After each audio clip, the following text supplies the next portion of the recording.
어떤 칭찬이었습니까? 예. 대통령께서 워낙 오랜 기간을 가지고 준비했던 대선 공약이었는데, 네. 그것을 이제 저희가 정부 부처 실무자들 또 전문가들과 함께 토론해 가면서 정책으로 구체화시켜서 5년간의 배치하고 재원 배분 계획, 입법 계획 이런 것들을 함께 만든 게 이제 국정운영 5개년 계획이지 않겠습니까? 네. 근데 그것들이 대통령님 머릿속의 생각을 막연히 생각했던 것까지도 잘 정리해 주셔서 고맙다, 뭐 그런 뜻으로 하신 말씀이죠. 그렇군요. 네. 자, 이번에는 사실은 이제 국가 비상 상황에서 정권 교체가 이루어진 것이기 때문에 과거처럼 뭐 대통령직 인수위원회 같은 거 시간적 여유가 없었습니다. 근데 가장 힘드셨던 점이 어떤 건가요? 우선 이제 시간과의 싸움이었죠.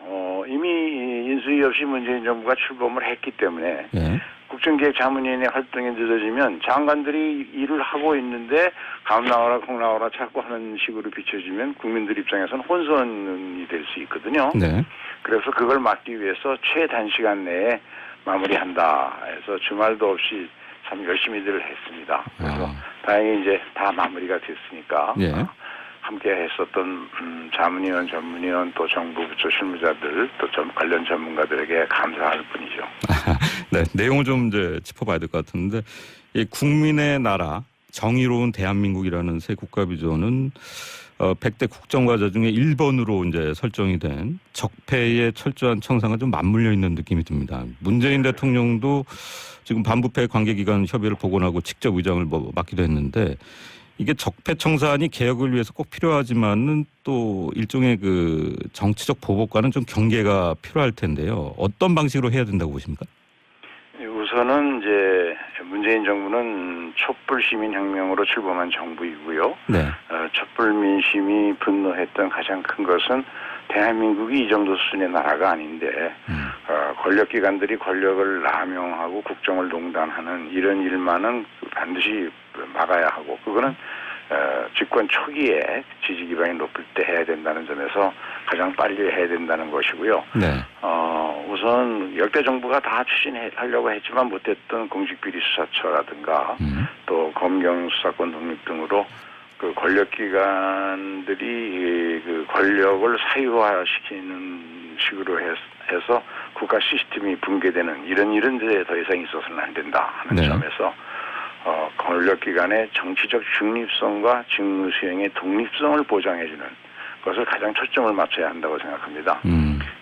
그래서 이렇게 하기 위해서 각 기관별로 책임을 지고 또 그걸 책임지고 할 수 있는 장관들을 임명을 했으니까요. 네. 하되 전체 그 권력기관 검찰이며 감사원이며 국정원이며 법무부며 이런 권력기관들이 일을 추진하는 데 있어서 서로 공조할 부분이 있고 협력할 부분이 있으니까 네. 민간의 전문가들 또 정치권과 함께 어떤 협의회를 구성해서 네.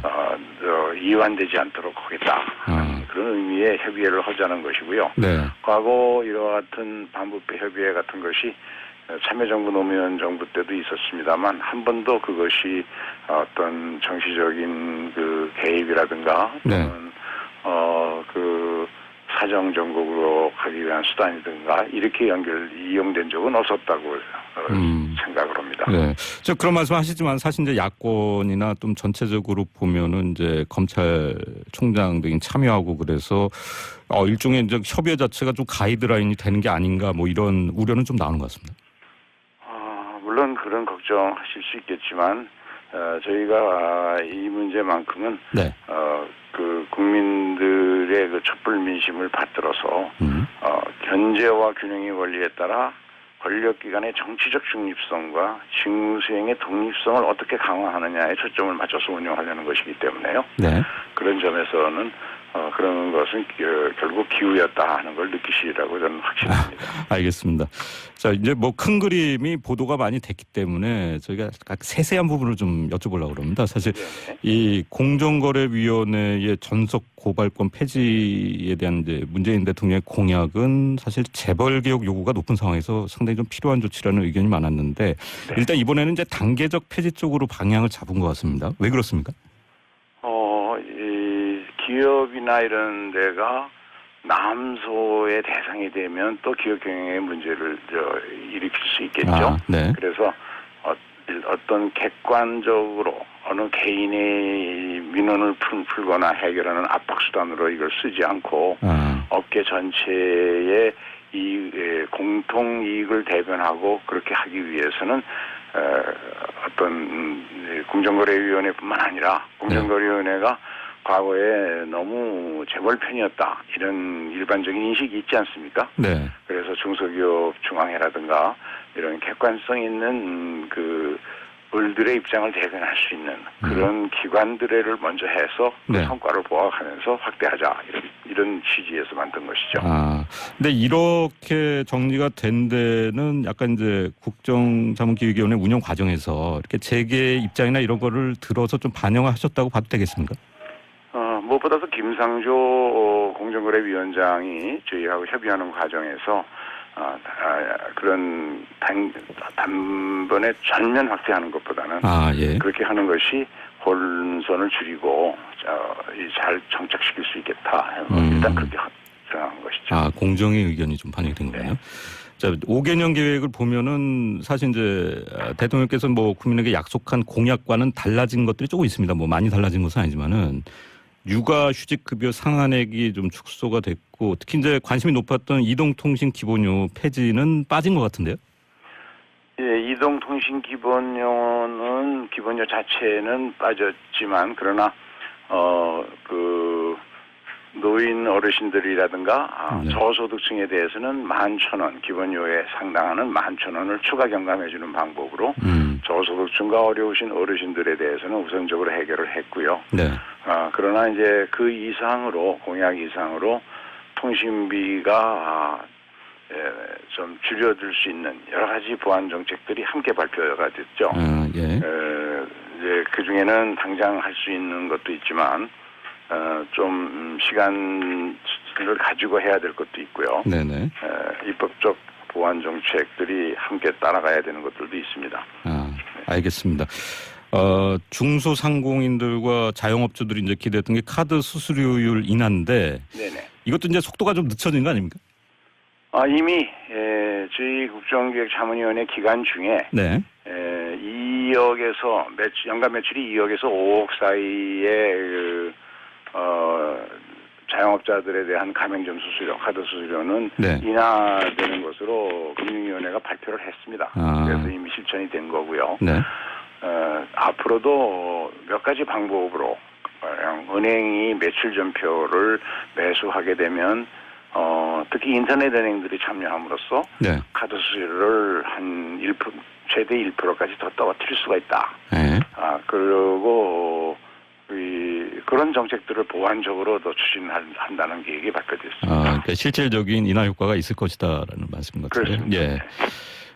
최근 이제 인터뷰 김 위원장이 하실 때 뭐 사실 지금 경제 당국 실무자들과 입장이 다른 점이 있어서 좀 논란이 있었습니다. 뭐 잘 아실 텐데. 이렇게 새 정부 워낙 핵심 인사시기 때문에 또 김진표 위원장 말대로 될 것이다. 이런 뭐 예측도 시장에 많았고요. 이게 국민들이 결국 이제 경유세 인상 여부에 대해서 가장 궁금해 하시는 것 같은데요. 어떻게 보십니까? 예. 제가 어느 인터뷰에서 경유세율 인상해야 되는 거 아니냐 이런 질문에 대해서 제가 장기적으로 국민적 합의를 전제로 검토할 필요가 있다고 언급을 한 것인데 네. 정부에서는 지금까지 4개 국책연구기관 공동연구 결과가 경유세 인상이 미세먼지 감축 효과는 그렇게 크지 않다. 미미한 반면에 네. 운송료가 싸게 들기 때문에 경유차를 샀던 많은 영세 자영업자들의 부담 증가는 상당하다. 그래서 이것을 급하게 하는 것은 문제가 있다는 점에 저도 동의를 합니다. 네네. 이 세제 개편이라는 것은 항상 저항이 따르기 때문에 또 네. 워낙 전 국민에게 해당되고요. 이 문제는 온실가스 등 다른 환경 문제라든가 국민 부담 또 국제적인 동향 이런 것들 산업에 미치는 영향 이런 걸 종합적으로 검토해서 네. 전문가와 각계 대표들이 이제 조세재정개혁 특별위원회를 구성할 생각입니다. 그걸 통해서 네. 내년까지 충분히 시간을 가지고 검토해서 가야 될 그런 과제라고 생각하죠. 그러니까 뚜렷한 입장을 정하신 바가 없다는 말씀이네요. 방향이. 예, 장기적으로 보면 우리나라가 다른 나라 선진국들에 비해서 경유가 싼 것은 사실이죠. 그렇게 그런데 보시는군요. 그것이 미세먼지를 증가시키는 한 원인이라는 점이 밝혀진 이상은 네. 경유 사용을 우대하는 식으로 하는 것은 옳지 않은 정책이죠. 장기적으로는 다른 유류와 전체적인 가격 체계를 세금 때문에 그것이 싸지는 이런 정책은 잘못된 정책이라는 이야기죠. 예, 알겠습니다. 세제실장도 지내셨고 하기 때문에 뭐 세금제도에 대해서는 특히 많은 생각을 로드맵에 반영을 하셨을 것 같은데 사실 이제 고소득자의 세금을 더 받아야 한다는 데는 뭐 국민적인 공감대가 있습니다만 항상 이제 저항이 많았습니다. 이 부분 좀 돌파할 부분이 있을 것 같은데요. 예, 그래서 아까 말씀드렸던 그 조세재정특별위원회를 통해서 국민적인 그 공감대를 확산해가는 과정이 필요하다고 생각합니다. 예. 우리 사회가 지난 10년 동안 양극화가 너무 심화됐거든요. 그런데 재정을 통한 소득 재분배 기능이 OECD 국가 중에서 가장 낮다는 또 지적을 받아왔습니다. 네. 그래서 우리 경제가 장기 저성장 늪에서 헤어나기 위해서도 재정의 소득 재분배 효과를 높여야 된다. 그러려면 네. 고액 소득자, 고액 차상가, 대법인에 대한 세금은 높여가야 한다 네. 하는 것이 IMF, OECD 이런 국제금융기구들이 여러 차례 우리나라에게 정책 권고를 했던 사항들이죠. 네. 이런 것들을 받아들여야 하는데 당장 올해 하기에는 새 정부가 출범해서 준비도 너무 시급하고 네.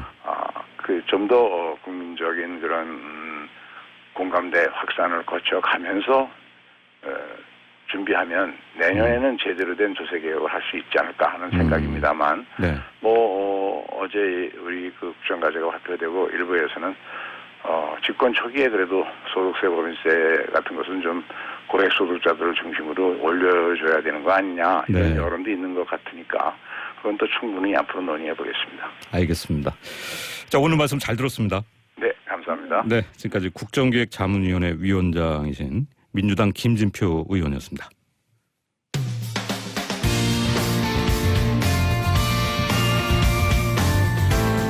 권위주의 시대가 배경인 영화나 드라마를 보면은 국가정보기관 인사는 꼭 이런 말을 반복합니다. 이게 다 국가를 위해서입니다. 이게 다 나라를 위해서 하는 일 아니겠습니까? 정작 여기서 국가와 나라는 최고 권력자였을 뿐입니다. 바로 전 정권까지도 그랬고요. 음지에서 일하고 양지를 지향한다. 우리가 익숙한 이 모토가 의도하는 본래 가치는 아마도 사명감과 희생정신일 겁니다. 조직의 개혁이 꼭 필요하다는 국정원 내부의 여론이 80%를 넘는다고 하는데요. 007 영화에 나오는 그런 멋진 국가정보원, 새로운 시대에는 꼭 볼 수 있기를 기대해 보겠습니다. 그 권력기관 검찰이며 감사원이며 국정원이며 법무부며 이런 권력기관들이 그 일을 추진하는 데 있어서 서로 공조할 부분이 있고 협력할 부분이 있으니까 네. 민간의 전문가들 또 정치권과 함께 어떤 협의회를 구성해서 네. 이완되지 않도록 하겠다. 그런 의미의 협의회를 하자는 것이고요. 네. 과거 이와 같은 반부패 협의회 같은 것이 참여정부 노무현 정부 때도 있었습니다만 한 번도 그것이 어떤 정치적인 그 개입이라든가 또는 그 사정 정국으로 가기 위한 수단이든가 이렇게 이용된 적은 없었다고 생각을 합니다. 네. 저 그런 말씀하시지만 사실 이제 야권이나 좀 전체적으로 보면은 이제 검찰총장 등이 참여하고 그래서 일종의 이제 협의회 자체가 좀 가이드라인이 되는 게 아닌가 뭐 이런 우려는 좀 나오는 것 같습니다. 물론 그런 걱정하실 수 있겠지만 저희가 이 문제만큼은 네. 그 국민들의 그 촛불 민심을 받들어서 견제와 균형의 원리에 따라 권력기관의 정치적 중립성과 직무수행의 독립성을 어떻게 강화하느냐에 초점을 맞춰서 운영하려는 것이기 때문에요. 네. 그런 점에서는 그런 것은 결국 기후였다 하는 걸 느끼시리라고 저는 확신합니다. 알겠습니다. 자, 이제 뭐 큰 그림이 보도가 많이 됐기 때문에 저희가 각 세세한 부분을 좀 여쭤보려고 합니다. 사실 네네. 이 공정거래위원회의 전속 고발권 폐지에 대한 이제 문재인 대통령의 공약은 사실 재벌 개혁 요구가 높은 상황에서 상당히 좀 필요한 조치라는 의견이 많았는데 네. 일단 이번에는 이제 단계적 폐지 쪽으로 방향을 잡은 것 같습니다. 왜 그렇습니까? 이 기업이나 이런 데가 남소의 대상이 되면 또 기업 경영에 문제를 일으킬 수 있겠죠. 네. 그래서 어떤 객관적으로 어느 나오나 자꾸 하는 식으로 비춰지면 국민들 입장에서는 혼선이 될 수 있거든요. 네. 그래서 그걸 막기 위해서 최단시간 내에 마무리한다 해서 주말도 없이 참 열심히들 했습니다. 그래서 다행히 이제 다 마무리가 됐으니까 예. 함께 했었던 자문위원, 전문위원 또 정부 부처 실무자들 또 관련 전문가들에게 감사할 뿐이죠. 네, 내용을 좀 이제 짚어봐야 될 것 같은데 이 국민의 나라 정의로운 대한민국이라는 새 국가비전은 100대 국정과제 중에 1번으로 이제 설정이 된 적폐의 철저한 청산과 좀 맞물려 있는 느낌이 듭니다. 문재인 대통령도 지금 반부패 관계기관 협의를 복원하고 직접 의장을 맡기도 했는데 이게 적폐 청산이 개혁을 위해서 꼭 필요하지만은 또 일종의 그 정치적 보복과는 좀 경계가 필요할 텐데요. 어떤 방식으로 해야 된다고 보십니까? 우선은 이제 문재인 정부는 촛불 시민혁명으로 출범한 정부이고요. 네. 촛불 민심이 분노했던 가장 큰 것은 대한민국이 이 정도 수준의 나라가 아닌데 권력기관들이 권력을 남용하고 국정을 농단하는 이런 일만은 반드시 막아야 하고 그거는 집권 초기에 지지 기반이 높을 때 해야 된다는 점에서 가장 빨리 해야 된다는 것이고요. 네. 우선 역대 정부가 다 추진하려고 했지만 못했던 공직비리수사처라든가 또 검경 수사권 독립 등으로 그 권력기관들이 그 권력을 사유화시키는 식으로 해서 국가 시스템이 붕괴되는 이런 일은 이제 더 이상 있어서는 안 된다 하는 네. 점에서 권력기관의 정치적 중립성과 직무 수행의 독립성을 보장해주는 것을 가장 초점을 맞춰야 한다고 생각합니다. 그래서 이렇게 하기 위해서 각 그 기관별로 책임을 지고 또 그걸 책임지고 할 수 있는 장관들을 임명을 했으니까요. 네. 하되 전체 어떤 칭찬이었습니까? 예, 대통령께서 워낙 그 오랜 기간을 가지고 준비했던 대선 공약이었는데 네. 그것을 이제 저희가 그 정부 부처 실무자들 또 전문가들과 함께 토론해 가면서 정책으로 구체화시켜서 5년간에 배치하고 재원 배분 계획, 입법 계획 이런 것들을 함께 만든 게 이제 국정운영 5개년 계획이지 않겠습니까? 네. 근데 그것들이 대통령님 머릿속의 생각을 막연히 생각했던 것까지도 잘 정리해 주셔서 고맙다 뭐 그런 뜻으로 하신 말씀이죠. 그렇군요. 네. 자, 이번에는 사실은 이제 국가 비상 상황에서 정권 교체가 이루어진 것이기 때문에 과거처럼 뭐 대통령직 인수위원회 같은 거 시간적 여유가 없었습니다. 근데 가장 힘드셨던 점이 어떤 건가요? 우선 이제 시간과의 싸움이었죠. 이미 인수위 없이 문재인 정부가 출범을 했기 때문에 네. 국정기획자문위원회 활동이 늦어지면 장관들이 일을 하고 있는데 감나오라